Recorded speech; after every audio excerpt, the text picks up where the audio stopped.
Hello everyone, सभी लोगों का आज हिंदी की पाठशाला में स्वागत है। ये मेरा हिंदी का क्लास रहेगा जिसमें हिंदी के इम्पॉर्टेंट टॉपिक जो आपको उन सभी परीक्षाओं में काम आएंगे जिसमें हिंदी सब्जेक्ट पूछा जाता है। इस टॉपिक से मैंने आज रचनाओं के बारे में डिस्कस किया है, जिसमें आपको जो मैंने वो लिए हैं लेखक, उनकी सभी रचनाएं जो इम्पोर्टेंट हैं उन रचनाओं को आप याद करेंगे और उन रचनाओं से बाहर कोई क्वेश्चन नहीं आएगा उस लेखक में। ठीक है, तो पहले मैं कवर करता हूं रामधारी सिंह दिनकर। रामधारी सिंह दिनकर जी जो है, इन्होंने लिखी थी उर्वशी, हुंकार, इनकी रचना है रेणुका, कुरुक्षेत्र का वर्णन इन्होंने किया था जो इनकी बहुत प्रसिद्ध रचना है। और इनकी एक रचना है रश्मिरथी के लिए इन्हें ज्ञानपीठ पुरस्कार भी मिला था। रामधारी सिंह दिनकर जी को कहा जाता है द्वितीय राष्ट्रीय कवि। इनको द्वितीय राष्ट्रीय कवि कहा जाता है, द्वितीय राष्ट्रीय कवि। अब मन में आता है भाई, द्वितीय राष्ट्रीय कवि इन्हें कहा जाता है तो प्रथम कौन है?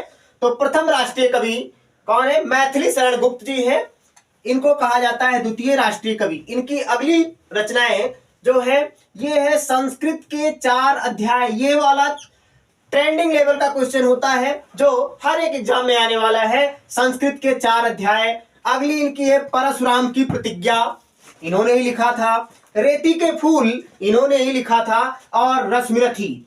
तो ये थे रामधारी सिंह दिनकर। रामधारी सिंह दिनकर जी ने बहुत सारी रचनाएं लिखी हैं, लेकिन उनमें से हमें उन रचनाओं को ही पढ़ना है जो इंपॉर्टेंट हैं, जो आपके पेपर में आती हैं। तो ये थे रामधारी सिंह दिनकर जी।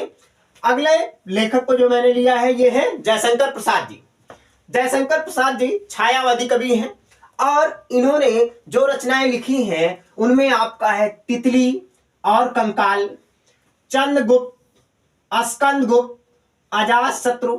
मतलब ये जो चंद्रगुप्त, स्कंदगुप्त, ये सभी गुप्त वाली जो रचनाएं है वो सभी किनकी है? जयशंकर प्रसाद की हैं। इनका है चित्राधार। चित्राधार बहुत ही इंपॉर्टेंट रचना है। कामायनी, आंसू, लहर, झरना। एक इनकी रचना थी इरावती।